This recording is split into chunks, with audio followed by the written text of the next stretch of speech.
you fix the world by fixing yourself. And then when you fix yourself, then you have a better home. And then when you have a better home, the people around you are better. And then you and the people in your home, in turn, start to connect with the people in your community. And the people in your community become better. And when the people in your community become better, that starts to spread out, and the people in the county become better, and the people in the state become better. You don't fix problems by pointing at them. You fix problems by asking yourself, even when it feels ridiculous, how could I be responsible for what the United States military has done in Afghanistan? I don't care. It's always my fault. And then when you start from that point, which is biblical, by the way, everyone loves to, talk about the Bible or the Quran or wherever you come from. All of these books, what they will tell you is that it starts with you. And that's true. And people know that. They talk about the story of Jesus and what made Jesus so remarkable. Because it was him. He wasn't looking at everyone else. He was saying, this is my burden. I carry this cross. I carry this burden. And it's not about looking at Jesus and saying, he carried the burden for you. He said, look to me as your example. That's why he carried the cross. People think he died for your sins so your sins would be forgiven. He died for your sins so you would look at him and say, look how he carried that cross. Now I must carry mine. And through his example, through your actions and your deeds and your internal world, then through John 3:16, then through Jesus, you will ascend to the kingdom of heaven. And a lot of people have taken the Lord's name in vain, and they have twisted what these words really mean. Carry your cross like Jesus did, and you too will rise.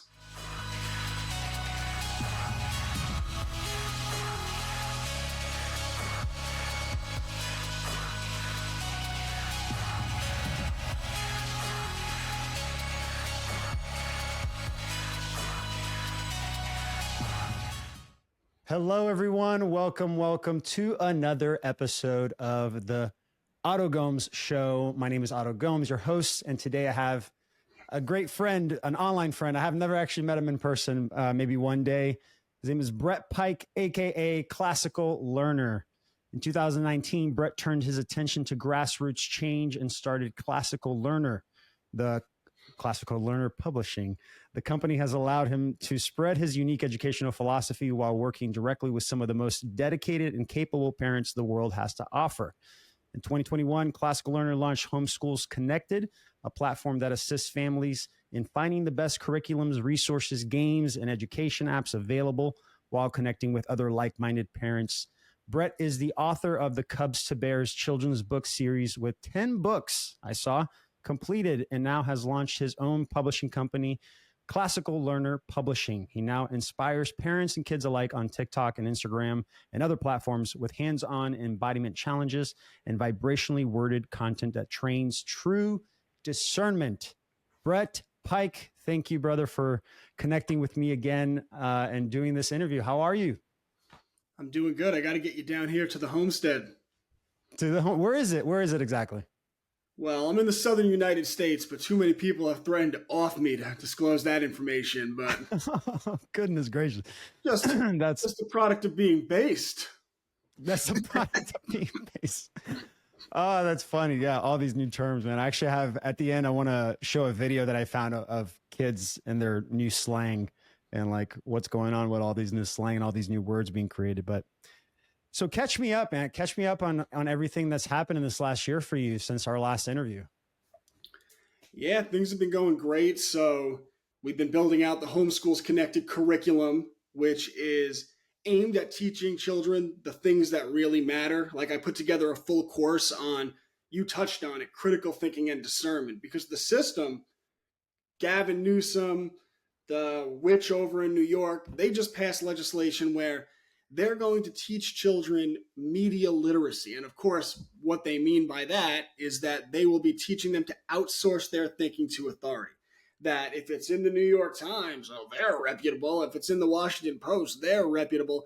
Therefore, it must be true. But for those of us that have eyes to see, we know that they are not reputable. They are an absolute disgrace. So I built my own media literacy curriculum because it's one thing to complain about what they're doing, and it's another thing to say, I raise you and we'll do it better than you. We'll give people alternatives. So I wrote 2 fake newspapers, the Bear Standard and the Daily Cat, and I made all these fake primary sources like .govs, .edus, .coms, .orgs, like everything that reflects reality, but in a fictional way that's friendly and safe for children. So I write these newspapers and then I put the sources, just like a good publication would do. And our students actually read through the newspapers and they check every claim. What claims are being made and where is the information coming from? Then they go to the sources. The first thing they identify, is it primary? Is it secondary? And then they actually do a source analysis where they use their discernment, because I can't tell you. You might read a source and think it's good, and I might think it's crap, or the opposite, right? So they go through these sources and they discern the information for themselves. They fill out discernment charts, how I know, what I know and how I know it, what I think and why I think that, what I heard and where I can look. And as they're doing that, we're also learning the logical fallacies. So what is an appeal to authority? They used to teach this stuff back, I don't know, in Greece before they started trying to brainwash us. They did it for thousands of years. What is an appeal to authority? What is an appeal to emotion? Sarah McLachlan, we're all on to your commercial. We know the dogs are cute, right? But these are appeals to emotions. What is an ad hominem attack, that personal attack that, when you watch politics, it's nothing but ad hominem, right? There's beat each other, which I get. It's rhetorical, it's powerful, but we want our kids to be able to identify that. So they're scanning these articles, they're looking for the logical fallacies, they're filling out discernment charts, and they're learning true media literacy as they develop confidence in their discernment. And that's just one course that we've done. So we've been building out courses. We just launched the Classical Learner Publishing Company, which, for those of you not familiar, I'm a 4-time Amazon #1 bestseller. My books are, speaking of based, they're super based. Here we got the bear from Jekyll Island. I know Otto's crowd will appreciate that because we're exposing real history to real people who want to teach their kids real lessons. But I didn't like being dependent on Amazon. I don't want to be dependent on Jeff Bezos and Alexa and the CIA and their $600 million contract. So we worked for a year. It took about 12 months. We are now our own publishing house. We could bring on other authors. We're doing cool projects where I'm taking historical books that are hundreds of years old. We're making them into audiobooks, bringing back unpolitically correct, real, raw history, really cool stuff. And we're publishing our books now. Otto, if he wants to, I'm actually going to offer you the chance to become an affiliate. So let me know if you want to become an affiliate for our books. I'll give you a code. But it's the type of thing that when someone's selling to you, it's a good thing. It's teaching children things that matter and giving parents the tools to do that. Because as I always tell people, you spend so much energy trying to wake everyone up, but you don't have to wake someone up if they never went to sleep in the first place. Ooh, good stuff. Wow. You just started this podcast with just like fire. I appreciate that. So that was actually going to be one of my questions. Was this news on media literacy that's happening in California and New York, was that kind of the straw that broke the camel's back for you to create the publishing house?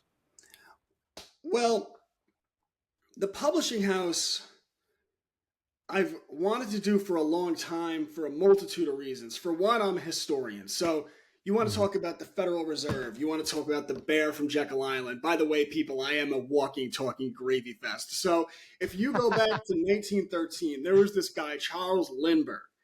Not the Lindbergh everyone knows about. This is the grandfather of that baby, the father of the pilot, Charles Lindbergh. He was a really base guy.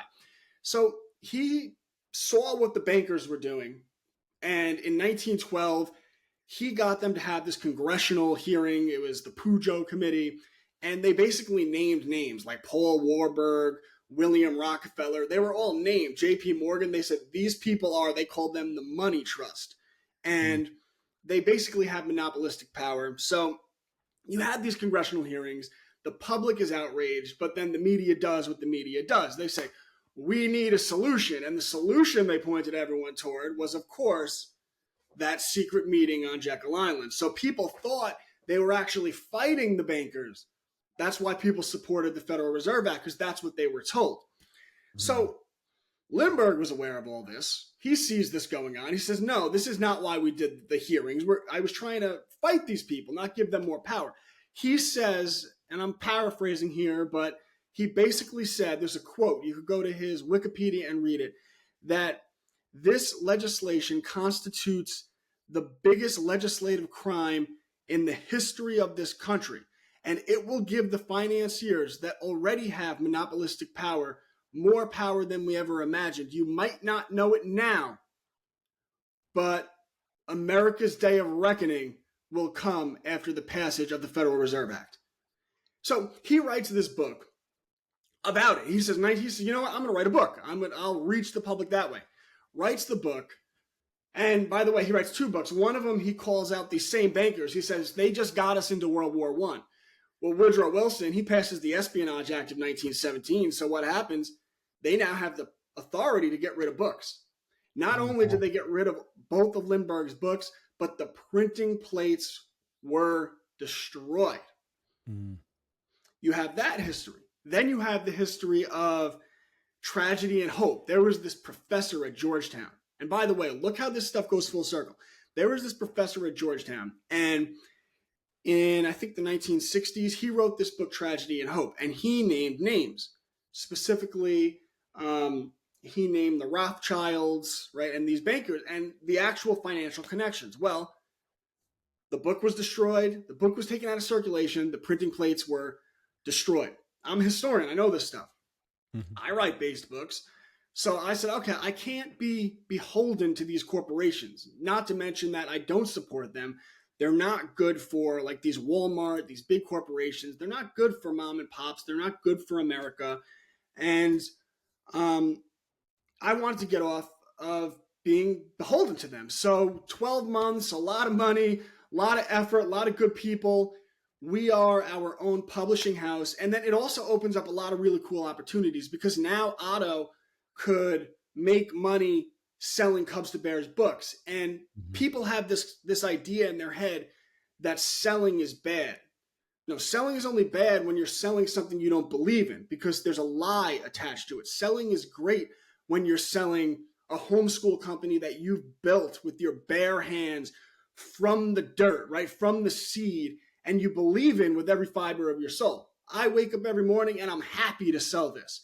And when you're selling books that teach children about what happened with the Federal Reserve, when you're teaching them about the congressionally documented history of fake news, like the Church Committee from the 70s, when you're teaching them about rights that are fundamental to being an American, and not only the rights, and this is what I really love about doing this stuff, is you teach them how the manipulation is done. So, like, if I have a second here, sorry, no, I'm filibustering here, but I'm trying to be a gravy machine, right? So early in the book, the news roosters report of skunk attacks left and right, skunk attacks day and night, every day. And I get my rhymes wrong, but basically skunks go in bazookas, right? And you get skunks are bad, right? And then, you know, the animals come in with the shame. The animals chanted in the streets. The smell of skunk violence reeks. And then with all that shame, the skunks give up their stink to show that they change. And then, of course, at the end of the book, Charisma Cat comes back and she's throwing her stink at everyone. She has the skunk stink now, right? But they don't have it, and they can't defend themselves. So we're teaching children real lessons about what this manipulation looks like, but you're doing it in a way that's fictional and friendly and fun and not scary. And this is the type of thing that we should all be doing. This is the type of thing we should all be building, the type of thing we should all be supporting, because it's one thing to say, look at what they're doing, and it's another thing to say that we'll build something better, we'll build an alternative. And that's really what I love about you and a lot of these leaders in this I say the community or this movement, but just people that are willing to talk about the obvious and build. I think that's the most important things. Like we can spend so much energy on pointing the things that are happening out and talking about it. And that's great. I think that's important to have the conversations, but we need to start creating the new reality. We need to start creating and building this new path so that we can have options, because right now it seems like there isn't any, for many. You mentioned that you're a historian. I actually had this question. Where exactly do you find this information? I mean, is it just going online? Is it going to actual libraries? Like, where do you get most of this information that you put together? There's this myth that history is written by the victors. And it's kind of right. It's directionally right. But history is not written by the victors. History is written by everyone. People that lose write history, people that win write history. But the dominant narratives that everyone gets exposed to are constructed by the victors. So they'll say, look here, here, and here. And if you just start reading, and this is the beautiful thing about reading, one, history is like people talk about movies and things of that nature. History is this living, breathing movie. It's a puzzle. You're putting it together. But if you just start reading historical books, like I read a book a week. Like I mow through these books. And you start to get exposed to all these things that you didn't even know existed. You're just reading and the author starts talking about something that you go, oh, I've never heard about that. And then you look up books and say, I'm going to read a book on that. And you buy your next book before you even finish this one. And then you start to get exposed to all these different things that happened that the majority of the public have never even heard of. And you get it from all perspectives. So yes, everyone has a perspective and everyone has bias, but you're reading the perspectives of people on both sides of events. Like I read I've read John D. Rockefeller's autobiography. Why wouldn't I? That's great reading. You start to understand the psychology of these people too, and how a lot of things that we perceive as evil, they justify in their own head. And I don't agree with it, but you see where their line of thinking is, right? And like John D. Rockefeller, everyone says competition is a sin. Well, he was talking about that in the context of these philanthropic organizations. And he was saying that, why would they compete against each other when we could just have the expert in healthcare and the expert in this and the expert in that, and then we could drive all the resources to that one area and really get things done. But of course, the problem is that these are corruptible, Rockefeller Exhibit A, not so good people, money driven or whatever, power driven, whatever their objective is, or even just flawed, right? Even just wrong. But when you have this monopolistic power, it's a problem.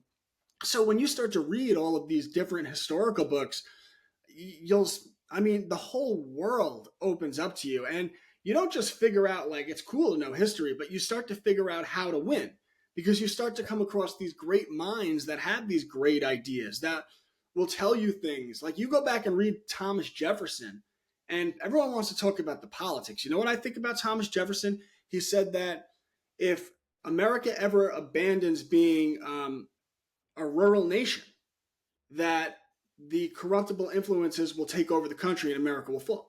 That was the opinion of Thomas Jefferson. He said America needs to be this rural nation, that people need to get their hands in the dirt. They need to be growing their food, and specifically, they need to control their own supply chains.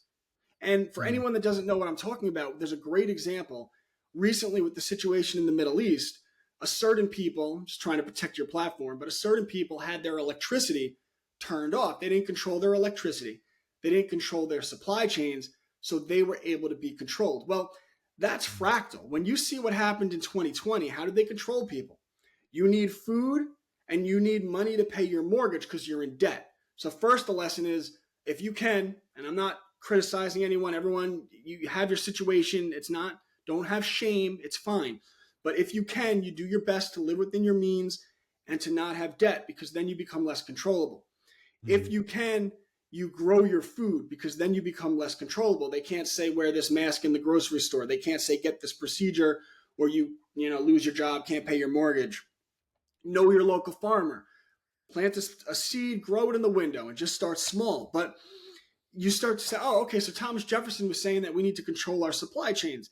He also talked about something else, which is profound. I think I might make a video on this in the next day or two. He talked about how when his grandparents came to America, that they were farmers and they were these great people, but they didn't understand the law. And they looked back to the king and they asked him for grant to the land. And because they asked him, he gave them grant to the land. But what Jefferson was pointing out is that he didn't have authority over the land until they looked to him for his permission. And by doing that, they actually gave him authority over them and the land when they should have just settled down. And he said that they were fooled, but now we are not only farmers, we're farmers and lawyers. And we know what had happened. And because of that, we could draw up the documents that liberate us. And then from that comes the Constitution. From that comes the Bill of Rights. And that's what they were attempting to do. And people look back now and say, well, how did that work out? Well, see how anything works out after 300 years of moral decay. The documents, the bones, are among the best in the world. I mean, this notion that you would have a document that says you have the right to say what you want to say, even if the government doesn't like it. People are so spoiled by that they no longer appreciate that. It's kind of like, and you don't know what you got till it's gone, right? Well, people don't know what they have until it's gone. You have the right to bear arms. There are places in the world where they would do anything for that because they live under, America lives under authoritarianism in a way, but it's a soft, feminine authoritarianism. When you live under that strong masculine authoritarian, you'll know why you want that right to bear arms.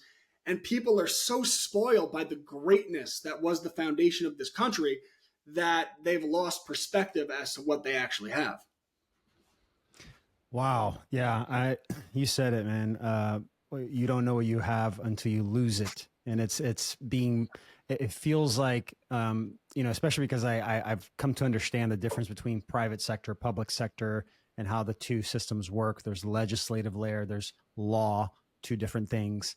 But it seems like in these last 4 years, those that are identifying with the public sector, and that's I think is a huge part of it, identity, are feeling the loss, and they're starting to feel the pressures, and that's why I think it's so important to start building. And what you're doing, building a new path of education and focusing on children, which I think is so powerful. I mean, you said it earlier that why not teach before you lose the discernment? Because I do believe that happens in society. We get so disconnected from our own body, from our discernment our built-in, intuition. Why? Because these systems are playing on our emotions, right? They're using emotional pulling to get us to believe in the thing that they're pushing. So a question would be, what was it exactly that you saw when you were going down this path? What was it that triggered, it needs to be kids, it needs to be children? Well, I really didn't have, people look at me now and they think I'm impressive, and I am, but there was a time in my life where you are. I like humility. I don't like false humility. I live a relatively impressive life. So there's a lot of people that are much more impressive than me, but a lot of people will look at me and say, wow, Brett's built an education company, he's built a publishing company. I don't like false humility. So people look at me and they say, that's impressive. But there was a time in my life where you look at me and say, there's nothing impressive about him. And that's kind of what I like about my story, because every one of you has the ability to do great things inside of you. You just have to channel into that. And I mean, I came through my life, I was like a B minus student. I didn't take school real seriously. Went to college. All I cared about was I got drunk and I hooked up with girls. Like that was like what I cared about. Complete idiot. And that's what I did. And then around my junior year, I thought, okay, well, I figured I'd teach history because I kind of liked history, right? So I was like, all right, I'll be a history teacher. And then around my junior year, I thought, I'm about to be responsible for children. I better start taking my life a little seriously. I had that in me. So I said, okay, from now on, I'm going to figure out how this world works. So my junior year of college, 21-year-old Brett deciding he's going to figure out how the world works. And my idea that I had at the time, which actually, it speaks to my open-mindedness, even though my mind was so closed, was I'll watch CNN and I'll watch Fox News, and instead of watching sports from now on, and I'll split that half and half throughout the day. And by the end of the next 2 years, I'll probably have a nice understanding of how the world works. Look back now, that's hilarious. But that's what I did. So I started watching CNN and Fox News. I was like, I'll get both perspectives. I'll figure out who's right and who's wrong here. So I started doing that. I took school seriously. All of a sudden, my grades went from non-existent to perfect. I went to my master's program in birth to two special education, and I graduated with a 4.0 GPA, and I won the award for the #1 student in the program. So it was a complete turnaround, and I'm trying to figure out the world. And right around as this is happening, you get the presidential election with Trump and Hillary. And so I start paying attention to that. I was never really into politics, but I was like, all right, I'm going to get into this. And so that's going on. I start to go through an awakening. My sister points some things out to me about the food system. And I come across this TED Talk with Bill Gates, which I didn't fully understand at the time. But oh boy, it's an interesting thing to wake up to. Yes. And then my buddy says, hey, there's this guy, Richard Grove, over at Tragedy and Hope. He does this podcast, The Peace Revolution. And by the way, this is where you talk about historical things you come across historically. I didn't know this at the time, and I'm not an anarchist, but his podcast name, The Peace Revolution, was actually a term that originated in the 1800s amongst anarchy groups. So see how you pick things up when you read. But anyway, he did this great podcast, and really where he was pointing out the problems in the world. And at first I just said to my friend, I'm going to show you that this guy, Richard Grove, is an idiot, that his history is wrong. So I watch his podcast, and he makes these historical claims. And I said, all right, I'm going to get back to the primary documents, show my friend Sean that he's dumb and Richard Grove is dumb. And then after about 4 days, I was like, oh, man, I'm the dumb one. But I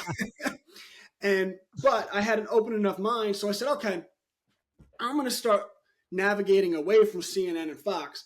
And I'm going to start finding whoever's saying things that I found to be lies were true.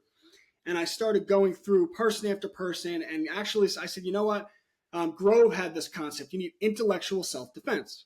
You only know something when you can prove it to yourself. And you prove it to yourself by getting back to primary and secondary documents, using your discernment, identifying logical fallacies, the things that I teach now. It's a really intellectual self-defense. So I started figuring out what I could prove to myself.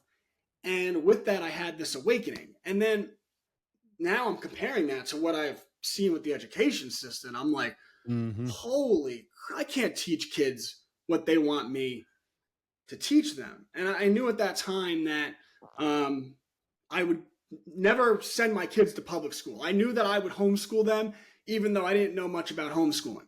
I didn't have kids. So then I said, okay, well, there's probably an awakening to be had with the education system itself. So I said that the history of education, right? There's a history of education. There's a history of history.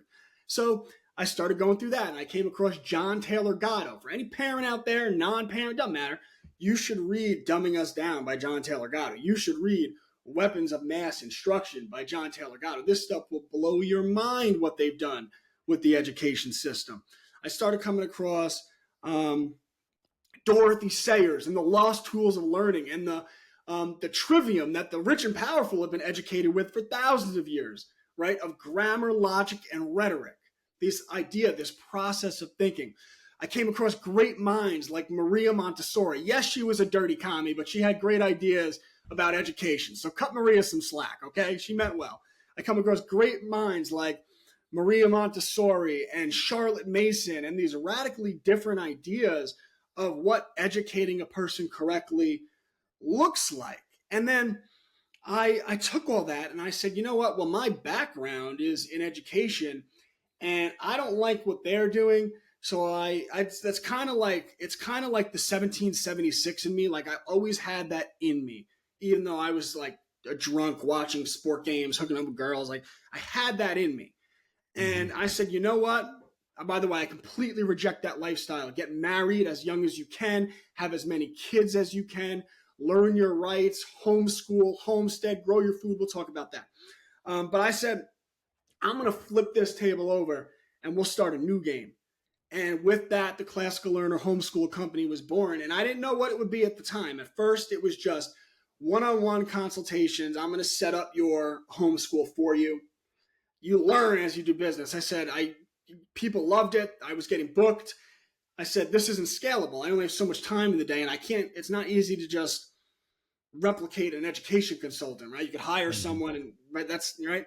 So I said, okay, I'll make Homeschools Connected, which at the idea, it was, okay, it was a monthly subscription. People could sign up, and then I could coach all the parents in it on how to educate their kids together.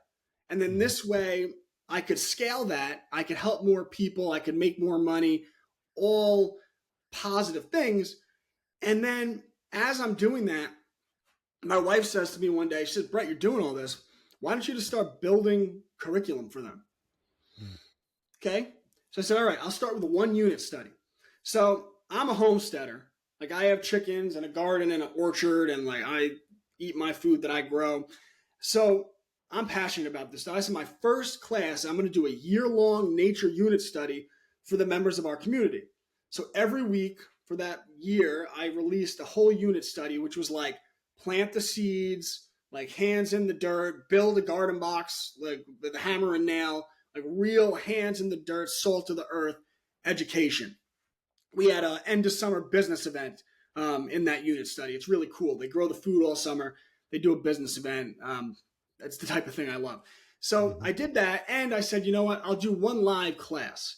So I was already the author of Cubs to Bears. So I said, all right, I'll teach a propaganda class for elementary school using Cubs to Bears.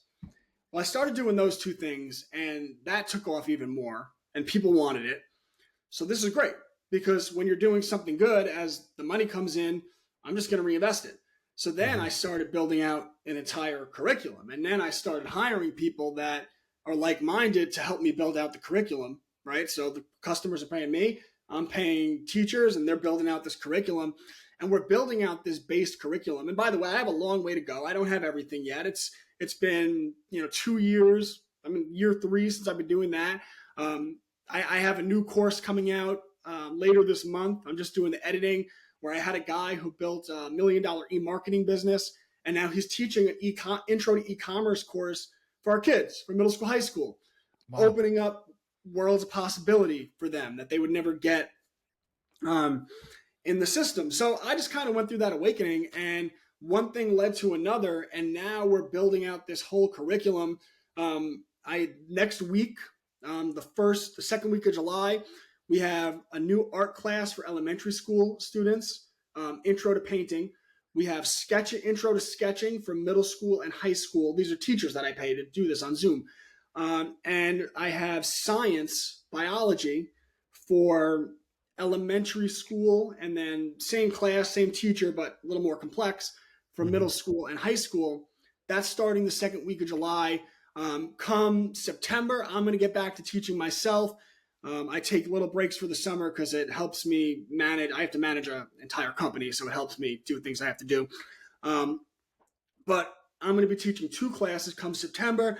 I'll be teaching intro to marketing for our students, because we have a really entrepreneurial group, which you find in my homeschool companies. And every time I'm teaching classes, and the kids, they're always asking me marketing questions. So I said, I'll teach a class on it. I have a girl, she's 14 years old. She just published a novel, A Farm, an Idea, and a Girl Named Kristen. It is amazing. Her peers love it. The kids love it. And it's the type of book that, as a parent, I would want to get for my kids. And there's 2 reasons. One, it's wholesome entertainment.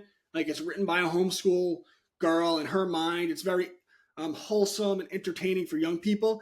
And 2, when they like the book and you look at them and say, this was written by a 14-year-old girl, that opens up that plants seeds in your child's mind where they say, I could do that. If she can, I can. Yeah. And now I've actually hired her. So I'm paying her now. I'm paying her, and she is putting together a course to teach her classmates on how to become a published author via the route of Amazon KDP. So she's teaching an intro to publishing class for her classmates.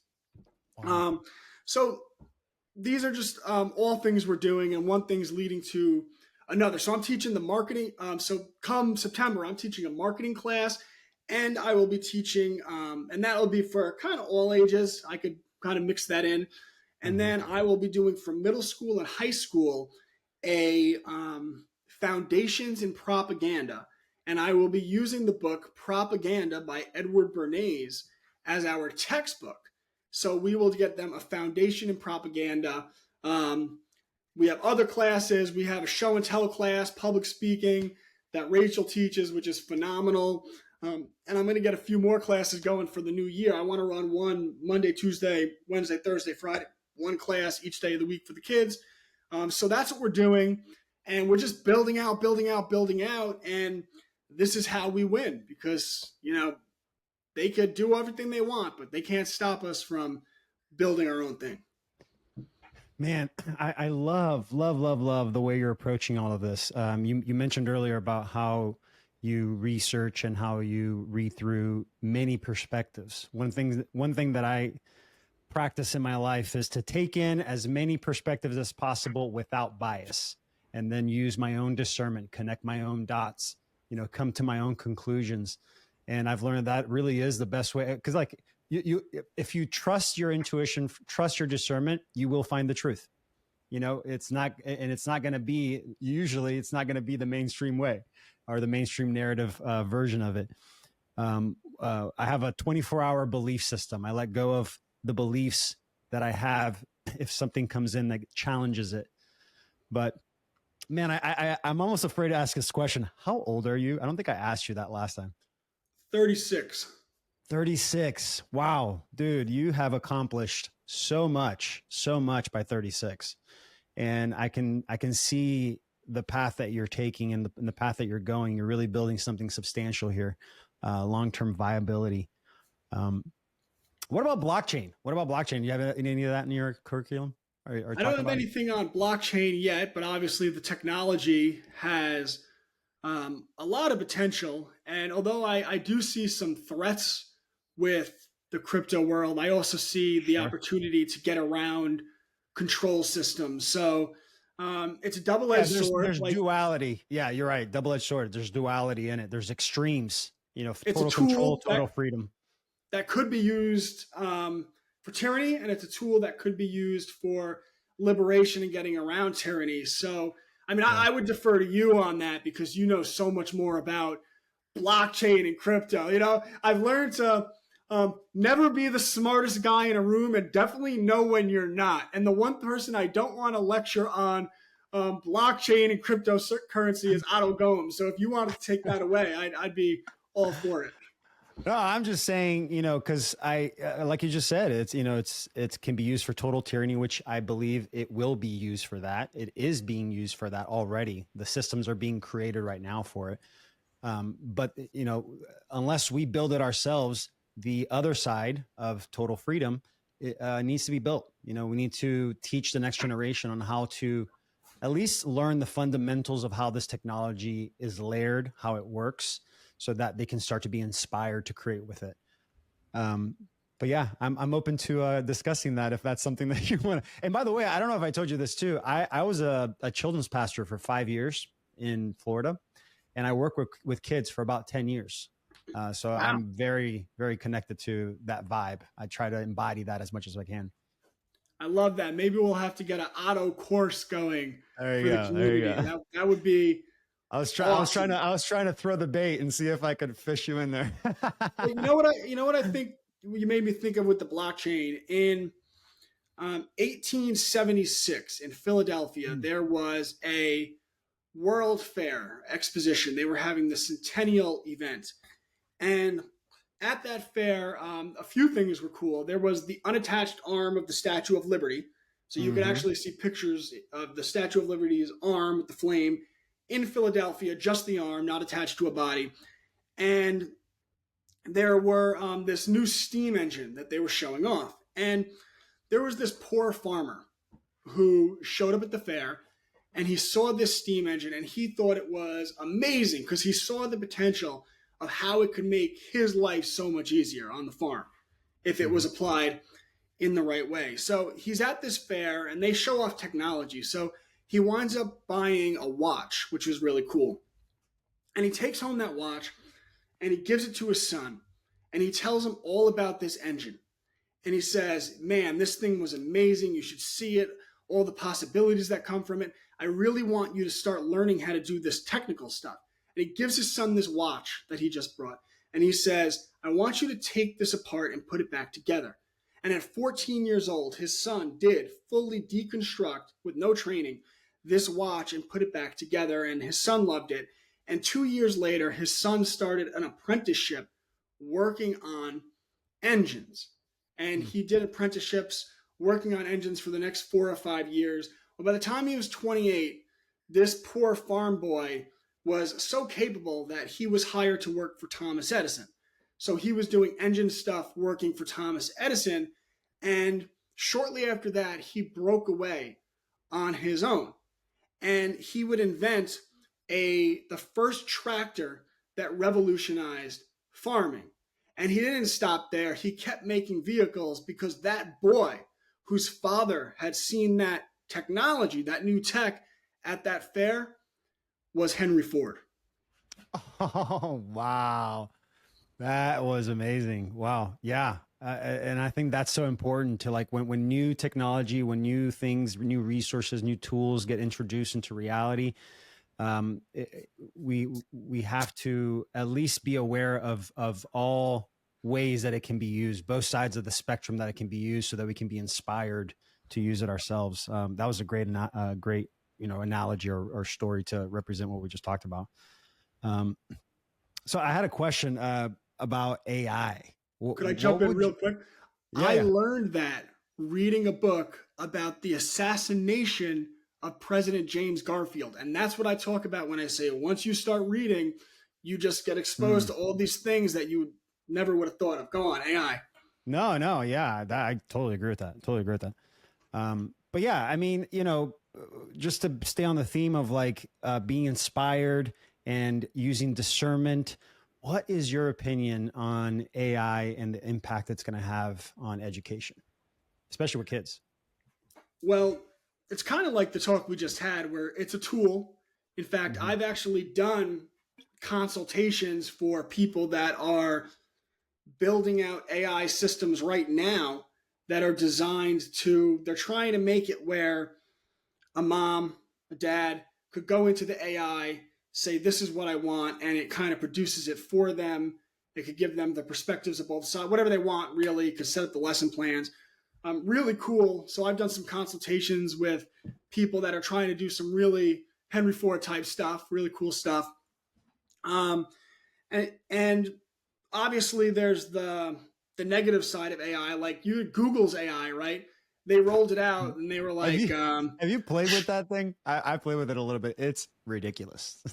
They'd be like, show us the King of England in 1600. It'd be a black guy. It's like silly. It's like, right? It's like, it's so overcompensating. It's like, it's almost like, it's funny because I always get called like the right wing, and you're like, no, you're like, that's what actual racism is. Like, you do know that Black people actually do have like their own real history. You don't have to attribute white people's history to them. Like, you could actually just tell the story of like their history, right? Like, it's incredible. But so yeah, if Google's using AI, right, they can use it for nefarious things. But someone like the guy I did a consultation with, he's probably going to use it for great things. So it's all about how we use these systems. And then I know everyone worries about, is AI going to take my job? Well, sure, it will change the landscape of jobs and whatnot, but there will always be jobs, and there's certain things that AI isn't going to do. So, for example, ChatGPT could never do what I do. It could never make the base books that I make because its programmers wouldn't allow it to be as grounded as I am. They wouldn't allow it to say things that are true like I do. So what I see is, for people that are connected to truth, that want to build alternative systems, AI actually creates more opportunities than there's ever been.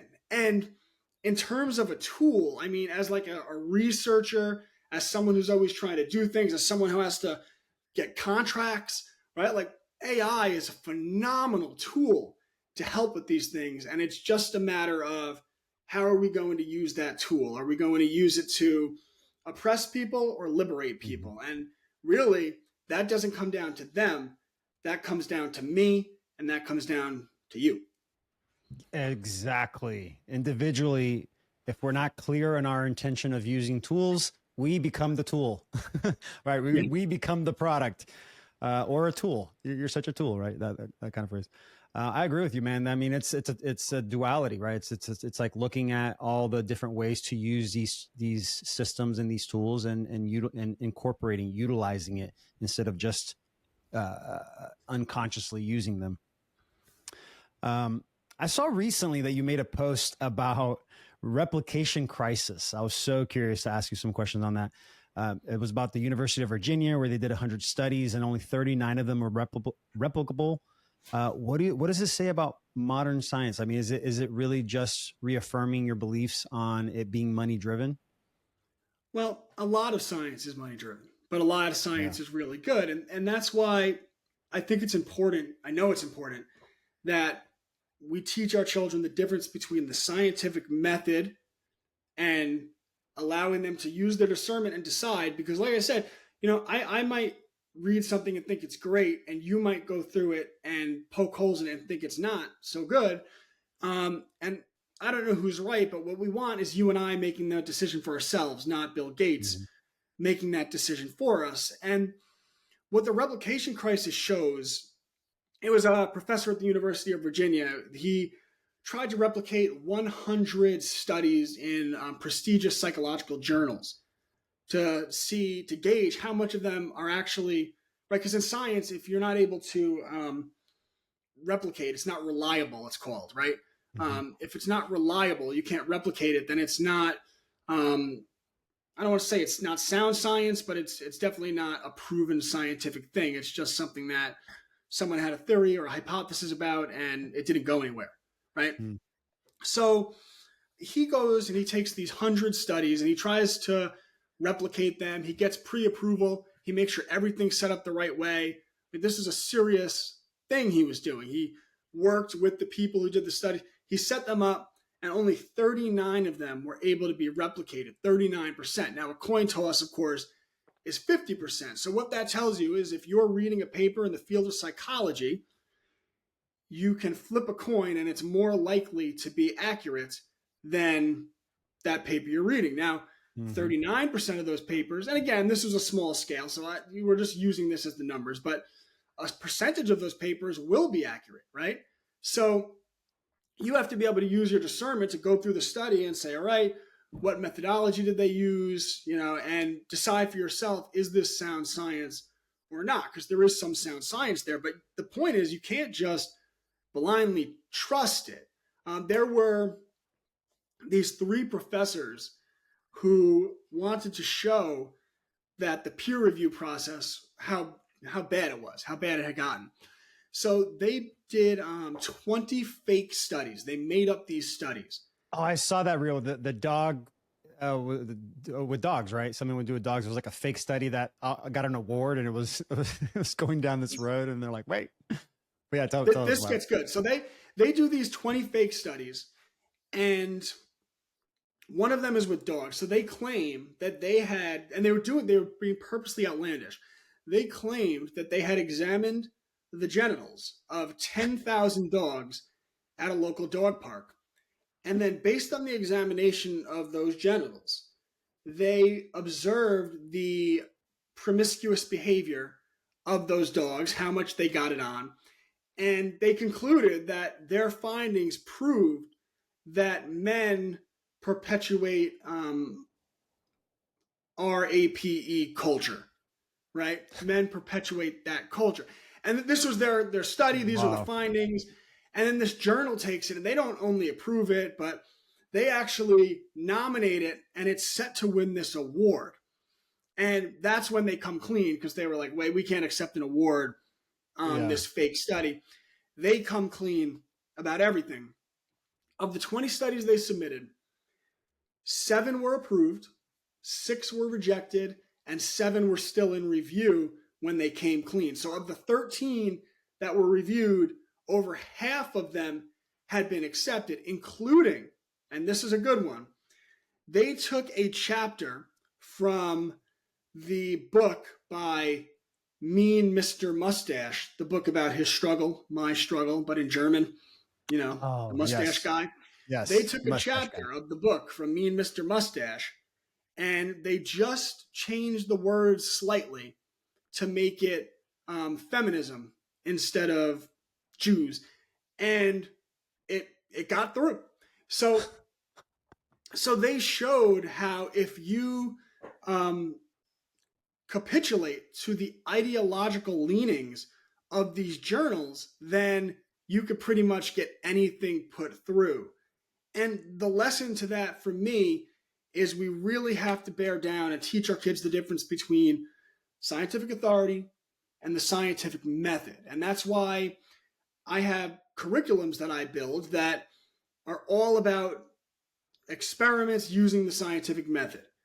And then other curriculums that I build are all about your own discernment and scientific observation. Like, we're not going to go, this is what the moon is. And then, no, we're going to go outside and you're going to watch the moon for 30 days. You're going to observe it. You're going to take notes. You're going to take pictures. And you're going to make your own theory about how this thing operates, what laws govern this thing, right? You can, water is a great example. When I tell you what water is, no, what you're going to do is you're going to take water, you're going to freeze it, you're going to boil it. You're going to take water and you're going to put it on a downward slope. So it doesn't go down or up. You're going to do it on an upward slope. You're going to do it on grass, on dirt, on concrete. You're going to take a straw and you're going to blow it into water, and you're going to see how air interacts with water. And based on these observations, we're going to ask you, do you think you could make any laws that govern the behavior of water, right, on your own? And it's this idea that we're teaching our kids that they could figure out the world and they could figure out what's true and what's false. Wow, you just kind of blew my mind a little bit. Can you because you're teaching the children, create your laws, your universal reality, right? Practical laws that you can observe and experience. And I think that's such a powerful, powerful thing that you just said, because what do we do in the current education system? We go to a square room in a square desk and we get taught by mostly educators that haven't experienced, where they were just taught themselves to then regurgitate what we're intellectually being taught instead of actually putting it into practice and learning through embodiment. Man, that's powerful. That's so powerful. And to do it at a young age, to start, like you said, to start before you lose your discernment, before you lose your connection to intuition and to the body, is so important. So important. We probably have a lot of parents watching. Most of my audience is people that are looking for ways to build generational wealth, to actually build something sustainable for their children, their children's children's. So what is a good first step for someone that maybe has kids and they're in the public system and they're looking to start homeschooling? What's one thing that you can tell them to start doing right now? So are we talking about the first step to start homeschooling or the first step to build generational wealth? Well, are they not the same thing? Well, yeah, I would say what is wealth? Yeah, I would say homeschooling is probably a great first step to building generational wealth, because you're teaching your kids the things that actually matter. So I'll take them both. So if you want to start homeschooling, the first thing you should do is go to hslda.org, Homeschool Legal Defense Association. That's hslda.org. They have a map of the United States. Click on the state that you live, read through the regulations, and it will let you know of any paperwork that you need to file, probably 1 or 2 pages with the school district, depending on what state you're in. And then once you do that, you really have complete flexibility to do what you want. You have to keep good records, set up your record keeping because you have to make sure that you document you're actually schooling. So basically attendance records, it's not a big deal. Keep a portfolio, that type of thing. And then I would read a little bit about Montessori, Charlotte Mason, unschooling, classical education, just to familiarize yourself with these philosophies. And then you really have almost complete autonomy to pick your curriculum, and you can mix and match. You can do whatever you want. But to pick your curriculum and teach your kids what you want them to learn, the things that are important. And when we talk about the things that are important, I think a good financial education, as you brought up, is probably at the top of that list. Why wouldn't we teach our kids financial literacy? So the first thing I'd say is I kind of have a semester rule, and it's about culture. So every school semester, you have to set an objective to have your kids do one entrepreneurial thing. And when they're young, it doesn't have to be anything crazy. For example, in December, my son had a customized stuffed elf sale where he was customizing these stuffed elves and he sold them. It was a big success, right? It's simple, it's entrepreneurial. So, and as they get older, that could increase in complexity. But every school semester, they do one thing entrepreneurial because we're creating a culture that you can create your own labor, that you can create your own value, right?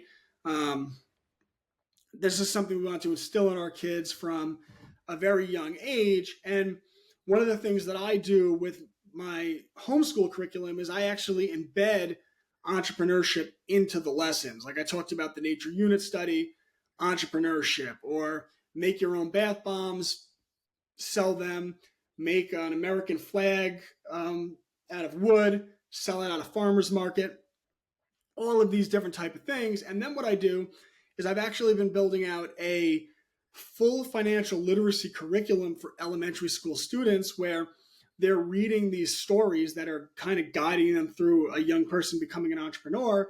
And as they're reading the stories, we're actually guiding them to do it themselves. And as they go through the curriculum, they're learning all the key terms and the concepts, the philosophies, but they're actually doing it. And we guide them to start their own lemonade stand and actually have a lemonade sale.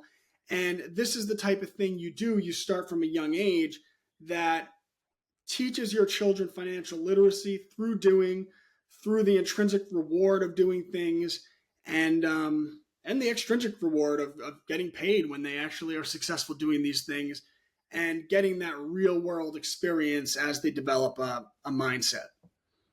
I love that. Yes, it really is important to, empower the kids to create and make things themselves. And yeah, I mean, sell it. That's, I think that, one thing that I've learned in my own journey and what I teach in my academy is all about re-internalizing self-worth. Why to re-internalize? Because I'm working mostly with adults, and, a lot of people have externalized their self-worth to things, to titles, to degrees, to all these things to make them feel worthy. But if we can teach our kids early on that, no, you are the worth, you are the value that gives things value, that's powerful. That changes the game completely, And I've noticed, I went to this event last week, or it was about 10 days ago in California, called Music and Sky. And it was all about decentralization, at least from my perspective. Like when I went there, I was like, oh, everybody wants to decentralize. But then while I was there, that was a word being used over and over and over. Cutting dependency, becoming interdependent with other community members, heart-centered, self-accountable, interdependent communities. And decentralization was the theme. But yeah, I think it's powerful that you're teaching that to the kids early on so that they can really feel that empowered self-worth feeling. Yeah, there was a study, Harvard study about chores that charted the self-esteem of people over 25 years, whatever. And they found out that people who did chores as children would have higher self-esteem as adults. And the reason for that is it's one thing to tell someone that, hey, you're great, but they see what they're able to do in the world. And when children are actually taking on tasks and then overcoming obstacles and challenges, completing those tasks, they don't need to be told they're great because they can see it, because they've overcome something. And Mm. you could apply that to chores, or you could apply that to starting a lemonade stand. But as children see through doing that they're capable of doing things, that naturally translates to self-worth, self-confidence, and self-esteem.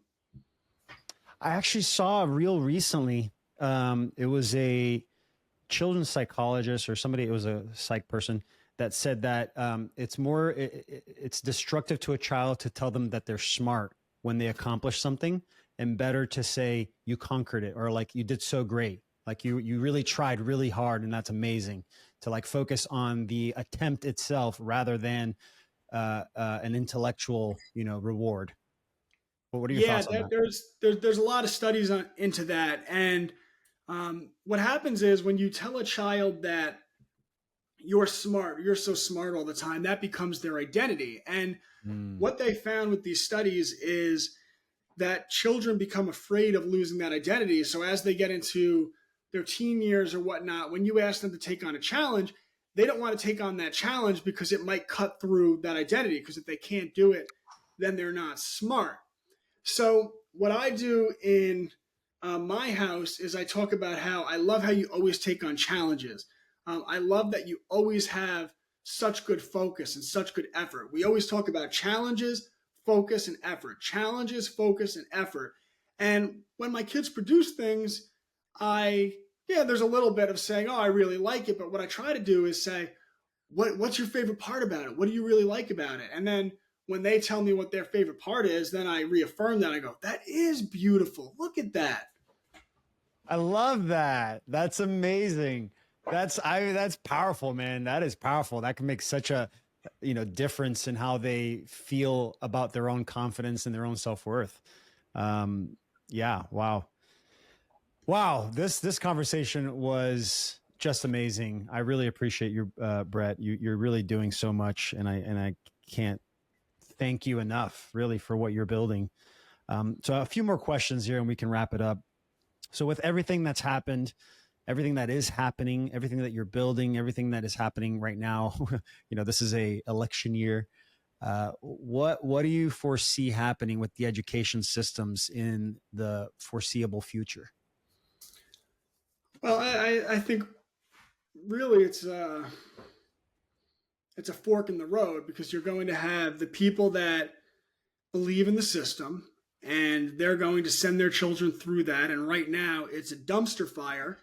And you're going to have the people that see the flaws in the system and look for alternatives. And those are going to be the children that really make a difference in the world going forward, whether that's private school, whether that's homeschool, my homeschool, or someone else's. But whatever it is, parents taking control of the things that their children learn is really important. And the silver lining in that is competition actually raises all boats. So as the school system continues to have their money base, right, when they lose students, they lose money, pulled off by alternatives, it's actually going to force the school system to, at the very least, pretend like they're starting to care about what the parents want their children to learn and the things they don't want their children taught, right? They're going to have to start pretending and capitulating to that.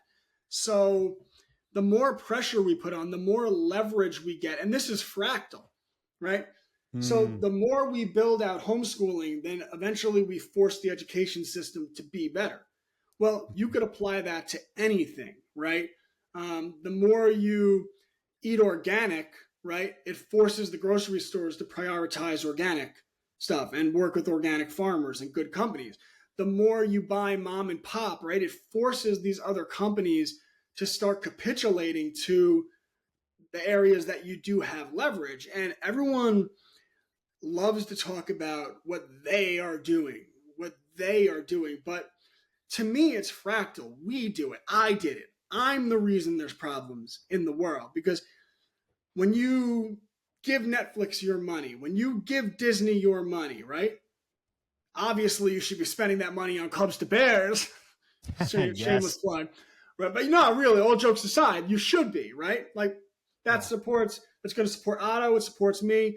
But it's when you reject the things. I don't ever watch the NFL. I don't ever watch the NBA. And I was obsessed with that stuff the first 25 years of my life. I will not support institutions that are fundamentally against my children. And men used to intrinsically know that. And how weak have men gotten that we support these institutions that we know go against our values and want to make our country, our nation, a weaker, worse place for our kids. So we start at home, and we start by spending right and getting our habits right. And then as we do that, it just becomes more and more fractal to the point where, eventually you don't want to rely on a corporation. So you start doing a side hustle, and then your side hustle becomes a homeschool company. And then you have your homeschool company and you start hiring like-minded people. And then you start a publishing company and you start partnering with really good people, really good salt of the earth people that are invested in your success, and you're invested in their success. And it's just the rising tide starts to lift all boats. And you can do this in any area that is your expertise. So one of the things that I do as an example is I'm a homesteader. I grow my own food. I raise my own chickens, like all of it. I slaughter my own meat. I don't outsource my horror. Like if I'm going to eat it, I'm going to slaughter it. So like I do all of it. I have my own orchard. I have plums and pears and whatnot. And I've been fortunate enough that I've been pretty successful in my young life. And one of the things I plan on doing, one of my big projects in the next, I have a 24-month goal here, is I have about a 1/4 acre of my property that's on a main road. And what I'm going to do is level out that 1/4 acre. I'm going to put up a steel frame building, and I'm going to start an actual country store. And I'm going to partner with local farmers. And now I'm supporting my local economy, and I'm building supply chains, local craftsmen and things that they make, and other local businesses that would work in our store. And now I'm empowering them as they empower me, because they're giving me these good products that people come and buy. I get them at wholesale. I sell them at retail. They're getting a steady customer who they could rely on, who's never going to tell them they have to capitulate to mask nonsense and things of that nature. I'm never going to make my customers do that. So you just start to build. And as you do that, you actually strengthen your community and you create leverage. And through leverage, you then force the grocery stores, you then force all of these different places to be better. I'm not going to shop at Walmart. Good Walmart. Tell them they can't come in without a mask, and let the community hear that there is one place you can go, and I'll replace you. Mm-hmm. And people think that's crazy. Why? Why is that crazy? It kind of reminds me of, it's like just this mindset thing where like in Braveheart, when William Wallace is talking, and they're like, oh, we can't do anything. And he's like, we'll invade England. And they're like, why? You can't do that. And he's like, why? Why can't we do that? Who said we can't do that? Well, when Walmart starts rejecting everyone, where are they going to go? They're going to go where you don't reject them. Mm-hmm. We have incredible ability to build systems, create leverage, and take our power back. And when you do that, and you stop outsourcing your power, looking to these sleazeballs in Washington and saying, can you fix our problems? But their leverage right now is from Goldman Sachs and foreign countries that shall not be named, right? That's where their leverage is that's where they're being leveraged. And until you are able to get the leverage back, they're not going to be the government by the people unless you make them. And you make them not by protesting, not by complaining, not by asking them for permission like children. You make them by building up supply chains to the point where you actually get powerful. You become powerful. And then once you're powerful, they will look to the people and say, how can I serve you? Because I serve power.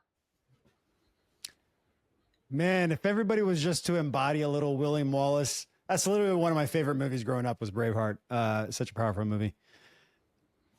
Love it. Love it. Dude, thank you so much for your time here. I really appreciate you. If you want to connect with Brett, you can go to his website, classicallearner.com. You can also find him on Instagram, Classical Learner, and TikTok. So make sure you guys check it out. I want to leave the last word. Yeah, you want to say something? You want to plug something? Please. If you get the books, get them at classicallearner.com. Go to classicallearner.com, click on books, because those are the books that are coming through my publishing company. That's where you're supporting the actual grassroots. If you go to Amazon, those are printed by Amazon. Get them through my publishing company. That's what supports the really good people I'm talking about. That's how we win. And when you get them at books.classicallearner.com, that's where it takes you. When you click books, you'll be able to type in that promo code, which, what promo code do you want? Let's do Freedom Auto. Freedom Auto. And that will be all lowercase. One T, OTO. Freedom Auto, OTO. Yeah, I'm going to write that down. I'm going to get the affiliate link from you, or is it going to be that, just that code, or is it going to be an actual link? Freedom Auto. There you go. I'll give you both. All right. So yeah, click the link below this podcast episode, whether you're watching on YouTube or listening on Spotify, it'll be right below. Make sure you get it down there. Love it. So classicallearner.com, you can find me, you can find all my stuff. My Instagram is Classical Learner. I also have another Instagram, Cubs to Bears Books. I'm Cubs to Bears, Classical Learner, and at Real Brett Pike on TikTok. Classical Learner on Gab, Classic Learner on Twitter. You can pretty much find me everywhere under Brett Pike, Classical Learner, Cubs to Bears.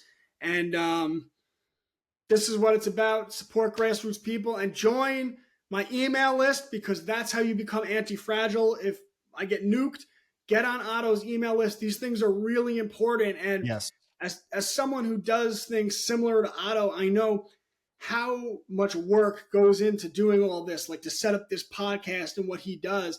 And just a small act of getting on his email list makes a huge difference. It really empowers him. So these are the type of things that people need to think about and everyone should do. Thank you. Thank you for that last piece there. So last thing, and we'll end it here. You're standing in front of millions of people. You have a few sentences that you can say. What do you want to say and leave for humanity? That everything good starts with the man in the mirror. That you fix the world by fixing yourself. And then when you fix yourself, then you have a better home. And then when you have a better home, the people around you are better. And then you and the people in your home, in turn, start to connect with the people in your community.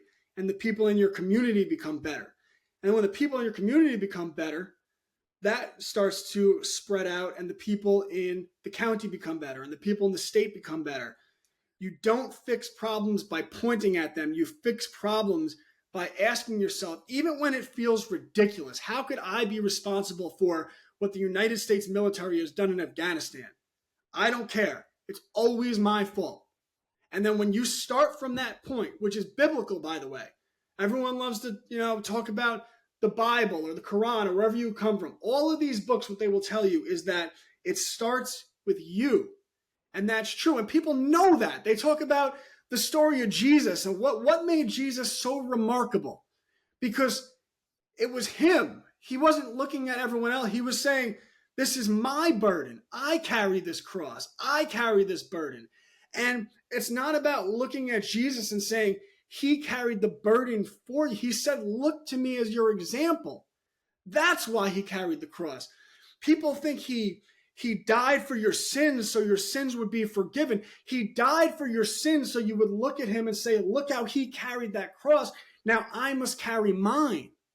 And through his example, through your actions and your deeds and your internal world, then through John 3:16, then through Jesus, you will ascend to the kingdom of heaven. And a lot of people have taken the Lord's name in vain, and they have twisted what these words really mean. Carry your cross like Jesus did, and you too will rise. Got goosebumps listening to that last piece. Thank you, sir. Thank you so much for listening and watching. Make sure you guys check this out. Share this to as many people as possible, especially those that have kids. And last but not least, always remember, gamify your abundance. Thank you, Brett. We'll see you next time. Awesome, motto.